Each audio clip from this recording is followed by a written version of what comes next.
오늘 본문 말씀을 보면 미가라고 하는 한 사람이 등장합니다. 미가라고 하면 우리 머릿속에 제일 먼저 떠오르는 사람은 미가 선지자입니다. 그러나 이름은 똑같고 전혀 다른 사람입니다. 동명이인이죠. 미가라고 하는 이름의 뜻은 누가 여호와와 같으랴라고 하는 뜻입니다. 좀 더 쉽게 풀면 이 하나님과 같은 분이 어디에 있느냐라고 하는 이야기이죠. 그러니까 이 이름만 보면 대단히 이 하나님에 대한 신실한 고백과 믿음을 가지고 있다라고 보여집니다. 그러나 미가는 자기 신앙적인 이름과는 전혀 기대에 부응하지 못하는 삶을 살고 있습니다. 미가는 자기 어머니의 돈, 은 1,100을 훔쳤습니다. 그리고 돈을 잃어버린 미가의 어머니는 아들이 범인인 줄도 모르고 온갖 독설과 같은 저주를 쏟아부었습니다.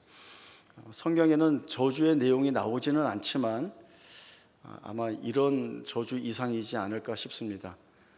내 돈을 훔쳐간 도둑놈 3대가 다 망해라.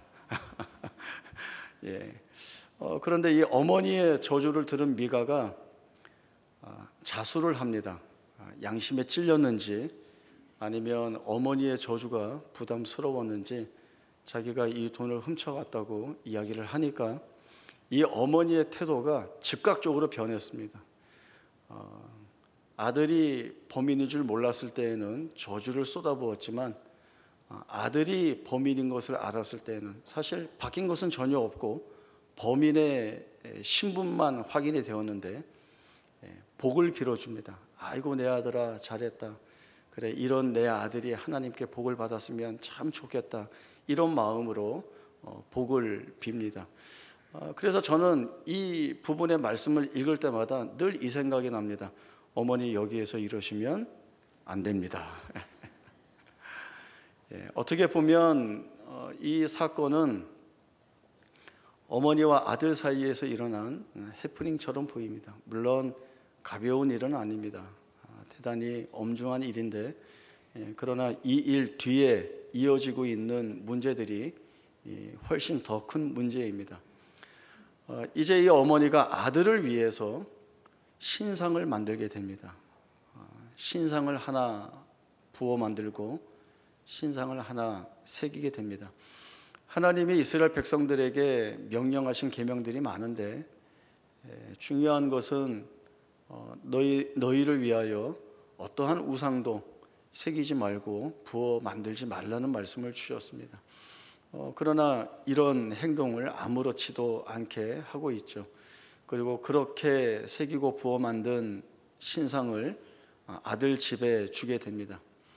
성경 말씀을 보면 미가의 집에는 신당이 있었다 이렇게 말씀을 합니다. 신당은 그 원어의 뜻대로 보면 하나님의 집, 신들의 집이라고 하는 뜻인데 미가가 이 신당을 자기의 집에 둔 것은 우상적인 요인이 있는 것들을 가져다 둔 자리가 자기 집에 있었다는 겁니다. 그러니 얼만큼 이 미가도 하나님을 버리고 우상에게 마음을 빼앗겨 있는지를 분명히 알 수 있습니다. 그리고 또 한 행동이 뭡니까? 제사장이 입어야 하는 에봇을 자기가 만듭니다. 그리고 그 당시에 가정수호신이라고 하는 드라빔도 만듭니다.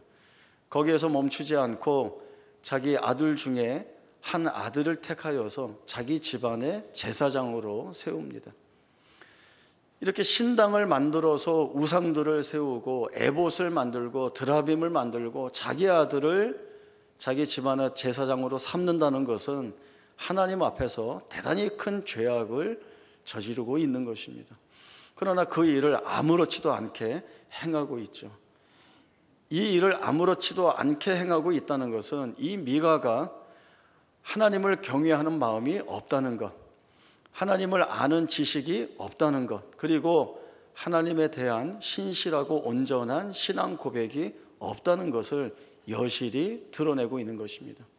그러면 사사기 저자가 이 미가 한 사람의 집에 대한 이야기를 하고 있는데, 그러면 미가 한 사람만의 문제에 이기는가? 미가 한 가정의 문제에 그치겠는가라고 할 때 아니라는 것입니다. 미가가 이러한 영적 범죄를 하나님 앞에서 저지르고 있다는 것은 그 시대의 모든 이스라엘 가정들이 영적으로 타락하고 무너져서 이렇게 하나님을 버리고 우상을 쫓아가고 있다는 증언입니다. 가정이 무너졌으니 이스라엘 나라 전체가 무너질 수밖에 없는 것입니다. 그래서 6절 말씀에는 우리가 사사기에서 귀에 익히도록 들은 그 말씀이 나오고 있는 것입니다. 그 당시에는 이스라엘에 왕이 없으므로 사람들이 자기 소견에 옳은 대로 행하였다라고 하는 것입니다. 그러면 사사기 저자는 이와 같은 미가의 가정 이야기, 더 나아가서 이스라엘의 가정 이야기를 드러내고 있으면서 무엇을 말하고 있을까요? 너희 다 틀렸으니 이제 하나님 백성 아니다. 다 망해버려라. 이러한 추궁과 심판을 말하고자 하는 것이 아니라 오히려 반대로 하나님이 원하시는 가정은 어떤 가정인가? 하나님이 세우시고 싶은 가정은 어떤 가정인가? 더 나아가서 하나님이 원하시는 가정들을 세워짐으로 인하여서 하나님이 세우시고자 하시는 하나님 나라는 어떤 나라여야 하는가에 대한 이야기를 이 사사기 저자가 하고 있는 것입니다. 하나님이 원하시는 나라는 시내산 언약에서 우리가 확인해 볼 수 있습니다. 출애굽기 19장 1절에서 6절까지의 말씀 찾아보겠습니다. 이스라엘 자손이 애굽 땅을 떠난 지 3개월이 되던 날 그들이 시내 광야에 이르니라. 그들이 르비딤을 떠나 시내 광야에 이르러 그 광야에 장막을 치되 이스라엘이 거기 산 앞에 장막을 치니라. 모세가 하나님 앞에 올라가니 여호와께서 산에서 그를 불러 말씀하시되 너는 이같이 야곱의 집에 말하고 이스라엘 자손들에게 말하라. 내가 애굽 사람에게 어떻게 행하였음과 내가 어떻게 독수리 날개로 너희를 업어 내게로 인도하였음을 너희가 보았느니라. 세계가 다 내게 속하였나니 너희가 내 말을 잘 듣고 내 언약을 지키면 너희는 모든 민족 중에서 내 소유가 되겠고 너희가 내게 대하여 제사장 나라가 되며 거룩한 백성이 되리라. 너는 이 말을 이스라엘 자손에게 전할지니라. 이스라엘 백성들이 애굽에서 나와 시내산 앞에 이르렀습니다. 여기에서 하나님은 이스라엘 백성들과 언약을 맺으시는데 완전히 새로운 언약을 맺으시는 것은 아닙니다. 물론 이스라엘 백성들에게는 새 언약처럼 보이지만 하나님은 이 언약의 말씀을 이미 그들의 조상 아브라함과 맺으셨습니다. 이제 아브라함과 맺으신 그 언약을 그의 후손인 이스라엘 백성들에게서 하나님이 이루시겠다는 약속을 하나님이 하고 계시는 것입니다. 하나님이 아브라함을 불러서 이 말씀을 주십니다. 창세기 12장에 나오는 말씀인데 너는 너의 본토 친척 아비집을 떠나 내가 내게 지시할 땅으로 가라. 내가 너로 큰 민족을 이루고 내게 복을 주어 내 이름을 창대케 하리니 너는 복의 근원이 될지라 라고 하는 말씀을 주셨습니다. 하나님은 이 약속을 아브라함과 이삭과 야곱을 통하여 그리고 이스라엘 백성들을 통하여 이루실 것입니다. 결국 아브라함에게 주신 가나안 땅, 그 약속의 땅을 넘어 하나님이 바라보시는 것은 하나님 나라입니다. 하나님 나라는 하나님의 백성이 하나님의 통치의 영역 아래에서 하나님의 말씀을 쫓아 복되게 사는 것입니다.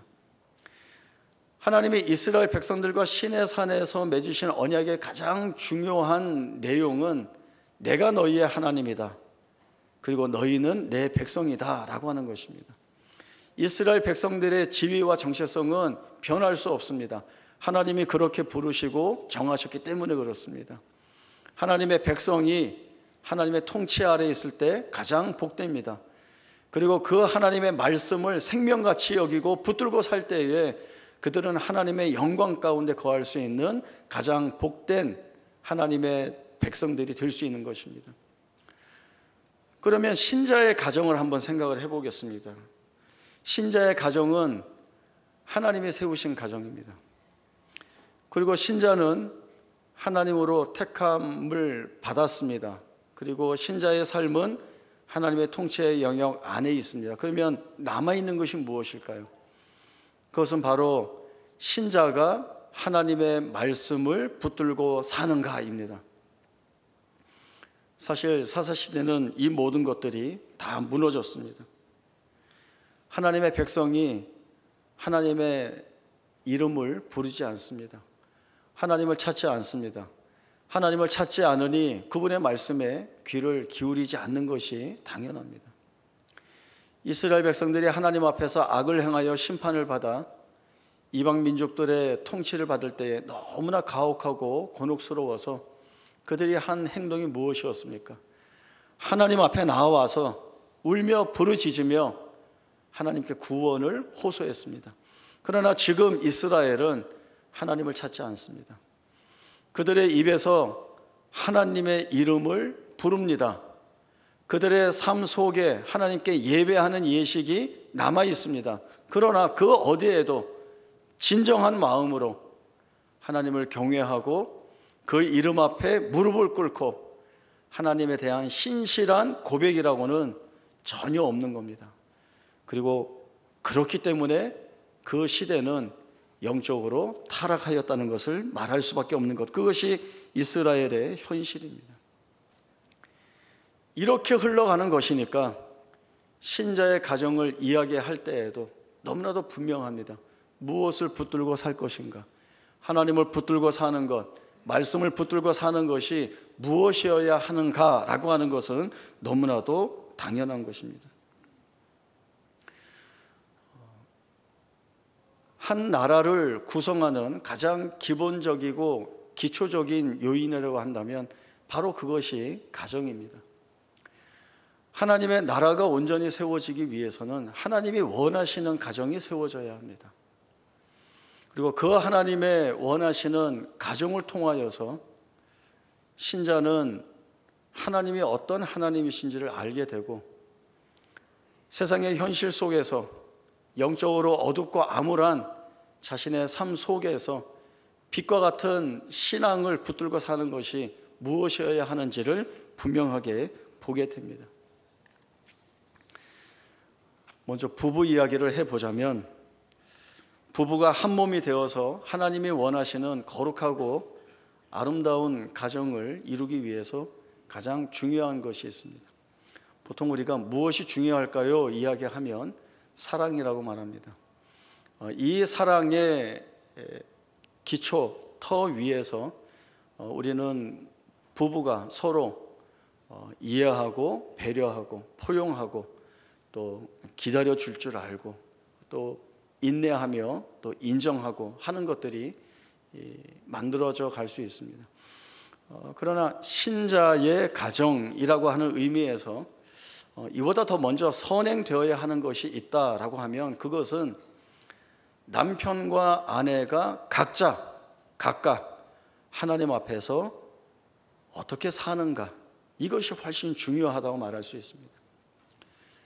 남편이 하나님 앞에서 하나님을 하나님으로 고백하고 그의 삶을 하나님 중심으로 살아갈 때, 그러니까 아내도 마찬가지로 하나님의 사람으로서 하나님 앞에서 하나님 중심으로 살아갈 때, 남편과 아내의 지향점이 하나님이라고 할 때 바로 여기에서 온전한 사랑이 근거가 될 수 있습니다. 그래야 부부가 한 곳을 바라보게 되고 같은 신앙과 믿음을 고백하면서 친밀해질 수가 있는 것입니다. 그래야 아름다운 가정이 됩니다. 제가 청년들이나 아니면 또 우리 집사님들 만나서 이렇게 이제 가정에 대한 이야기, 부부에 대한 이야기를 이렇게 하다 보면 이렇게 얘기하시는 분들이 있습니다. 목사님과 사모님은 그게 쉬워서 그렇게 말씀하시죠. 목사님과 사모님은 일단 신앙적으로 좋으니까 출발선이 앞에 있다는 거예요. 그러니까 너무 쉽게 얘기하시는 것 아닙니까? 라고 하는 이야기를 들으면 제가 내가 거룩하고 아름다운 가정을 만들기 위해서 얼마나 수고하고 애를 썼는데 그렇게 쉽게 만들었다고 이야기를 하는가? 그렇지 않다고 제가 이야기를 합니다. 그러면서 한 이야기를 제가 해요. 저희 큰 아이 낳았을 때 너무 예쁜 거예요. 사내 녀석이지만, 그러니까 제가 볼 때마다 이 녀석 예쁘다, 예쁘다 그러는데, 제가 가만히 보니까 집사람은 아이한테 예쁘다는 얘기를 안 하는 것 같아요. 그래서 당신은 왜 예쁘다는 얘기 안 해? 그랬더니 객관적으로 예쁜 얼굴이 아니래요. 그래서 제가 서운한 마음이 들어서, 아니 이 사람은 왜 이렇게 생각하지? 그래서 제가 다시 물었어요. 그래도 엄마인데 자기 새끼 예쁘다고 해야 되는 거 아니냐 그랬더니 자기는 솔직하대요. 그런데 이 얘기가 여기서 끝나지 않고 다른 부분으로 제가 추적을 해보니까 저에게는 이 얘기가 사실 너무나 충격적이었습니다. 모든 사람들이 저희 아이한테 아빠랑 똑같이 생겼다고 얘기를 했거든요. 예. 그래서 드는 생각이, 이 사람은 나하고 결혼을 고려할 때 외모는 전혀 상관하지 않았구나라고 하는 생각이 들기도 했고, 또 제가 제 입장에서 스스로 위로하기 위해서 외모가 아니더라도 훨씬 좋은 게 많이 있어서 나랑 결혼을 했구나, 이제 이런 생각도 해봤습니다. 그래서 제가 아내에게 당신 그렇게 생각하면 안 돼, 당신 틀렸어, 그러는 거 아니야, 이렇게 얘기하지 않고 제가 이렇게 얘기했습니다. 나랑 결혼해줘서 고마워. 앞으로 살면서 내가 더 잘할게. 이거는 제가 훌륭해서 하는 말이 아니라 신앙적으로 한 말입니다. 하나님이 짝지어 주신 배우자와 함께 하나님이 원하시는 가정을 만들어 가기 위해서 아내 앞에서 남편의 한 사람으로 신앙적인 고백을 한 겁니다. 내가 하나님 앞에서 살듯이 당신 앞에서도 그런 마음을 가지고 살 거다라는 거죠. 우리가 남편으로서, 아내로서, 누구에게는 부모로서, 또 어떤 분에게는 자녀로서의 마음을 어떻게 가져야 되는가 하면, 모두에게, 나와 함께하는 모든 가정의 구성원들에게 죽게 하듯 하는 마음을 가져야 되는 겁니다. 누가 높고 낮냐의 문제도 아니고, 누가 잘하고 못하느냐, 또 맞다 틀리다의 이야기도 아닙니다. 내가 하나님 앞에서 어떤 마음을 가지고 사느냐라고 하는 겁니다. 그래야 하나님이 원하시는 가정을 세워갈 수가 있습니다. 자녀 이야기를 해보면, 조엘 비키라고 하는 분이 언약 자손으로 양육하라라고 하는 책을 썼습니다. 제가 유아 세대 부모 교육할 때 인용하는 책입니다. 이 책에서 자녀를 어떻게 보고 있는가 하면, 내가 낳아서 내가 키우는 내 자녀가 아니라 하나님께서 하나님의 형상대로 지으시고 하나님이 가장 사랑하는 존재를 신자인 우리에게, 신자의 가정에 위탁하여 맡겼다라고 하는 이 이해를 가져야 한다, 여기를 인정해야 된다라고 이야기를 합니다. 내 자녀라고 해서 내 거 아니에요. 하나님이 맡겨주셨다라고 하는 사실을 가지고 이 자녀를 양육해야 되는데, 무엇으로 양육해야 합니까? 말씀과 기도로 양육해야 됩니다. 왜요? 이 자녀를 신자로 만들어야 하기 때문에 그렇습니다. 조엘 비키가 이야기하는 두 번째 자녀에 대한 이해는, 이 자녀가 전도의 대상자라고 하는 것을 잊지 말아야 된다라고 이야기합니다. 우리는 신자의 가정에 자녀가 태어났으니까, 아빠도 믿고 엄마도 믿는 모태신앙인으로 태어났으니까 내버려 둬도 저절로 평생 신자로 살 것이다, 아닐 수 있다라고 하는 것이죠. 그래서 신자인 부모는 우리에게 하나님이 맡겨주신 이 자녀에게 복음을 전해야 하고 복음을 가르쳐야 합니다. 그러기 위해서 말씀과 기도가 필요하다라고 하는 겁니다. 그리고 제일 중요한 것은 자녀에게 보여주는 것, 무엇을요? 부모가 하나님 신앙을 붙들고 사는 모습을 자녀에게 신앙 교육의 내용으로 보여주어야 한다는 것입니다. 즐겁고 기쁘고 좋은 일이 있을 때 우리 부모님은 제일 먼저 하나님께 감사 기도를 올리고 찬송을 하더라, 이 모습을 보여주어야 하고요.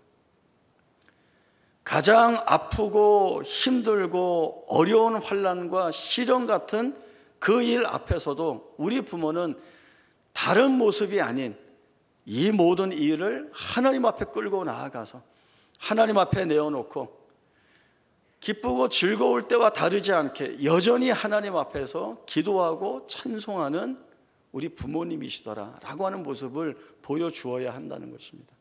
그래야 우리의 자녀들도 하나님이 어떤 하나님이셔야 하는지를 배워가고 그리고 그 하나님을 같이 고백하는 신자의 자녀들로 자라날 수 있다라고 하는 것입니다. 사탄은 신자의 가정을 무너뜨리려고 합니다. 이것이 사탄의 전략입니다. 왜냐하면 신자의 가정을 무너뜨리면 마치 도미노처럼 모든 것이 다 무너지게 될 것이기 때문에 그렇습니다. 신자의 가정이 무너지면 하나님 나라가 무너집니다. 신자 한 사람이 무너지면 그 사회 공동체와 나라가 무너지고 더 나아가 시대가 무너질 수밖에 없습니다. 그러나 이를 뒤집어 생각해 볼 필요가 있습니다. 그리고 뒤집어 생각하는 것이 우리에게 은혜일 수밖에 없습니다. 저희가 사사기 말씀 처음 시작하면서 자기 소견에 옳은 대로 행하여서 모든 시대가 영적으로 타락하고 부패하였기 때문에 사실은 하나님의 은혜가 더 절실히 필요한 시대였고 그런 시대였기 때문에 하나님께서 풍성한 은혜를 다 부어주셨다라고 하는 그 출발을 했습니다. 그리고 오늘 말씀을 보면 당시에 이스라엘의 왕이 없으므로 사람들이 자기의 소견에 옳은 대로 행하였다라고 하는 이 말이 만들어내는 이스라엘 백성들의 현실은 그야말로 어두운 영적 타락과 도덕적 부패함 속에서 헤어나오지 못하는 그 어디에도 소망을 둘 수 없는 그러한 현실이었지만 그러나 이 말씀도 뒤집어 보면 이스라엘 왕이 없으면 안 되는 겁니다. 이스라엘에는 왕이 있어야 합니다. 그리고 그 왕은 하나님이셔야 합니다. 그리고 왕이 없어서 자기 소견에 옳은 대로 행하는 것이 아니라 하나님이 왕이시기 때문에 그 왕 되신 하나님의 말씀 앞에 순종하여 따르고자 하는 백성들의 고백이 있어야 하는 것입니다. 그래야 그 백성의 가정이 세워지고 나라가 세워지는 것입니다. 마찬가지로 사탄은 신자의 가정을 무너뜨리려고 하지만 우리가 하나님 앞에서 이 가정을 말씀과 기도로 지켜내고 또 주신 언약의 자녀들을 언약 자녀답게 길러내면 하나님은 우리 신자의 가정을 통하여서 하나님의 나라를 온전히 이루어 가실 것입니다. 소돔과 고모라의 실패를 보셨죠? 그 소돔과 고모라에는 의인 10명이 없어서 하나님의 유황불 심판을 받아 멸망을 당하였습니다. 오늘 이 시대가 무너지는 시대라고 한다면 다른 사람이 아닌 내가 의인 10사람 중에 한 사람의 몫을 해야 하는 것입니다. 그것이 신자의 가정을 지키고자 하는 내 고백이 되어야 하고 신자의 가정을 지켜나감으로 인하여서 이 시대와 이 나라 그리고 하나님이 원하시는 모든 것들이 나를 통하여 이루어내시는 길이 되며 통로가 되며 도구가 된다는 사실들을 저희 오늘 붙들어야 하는 것입니다.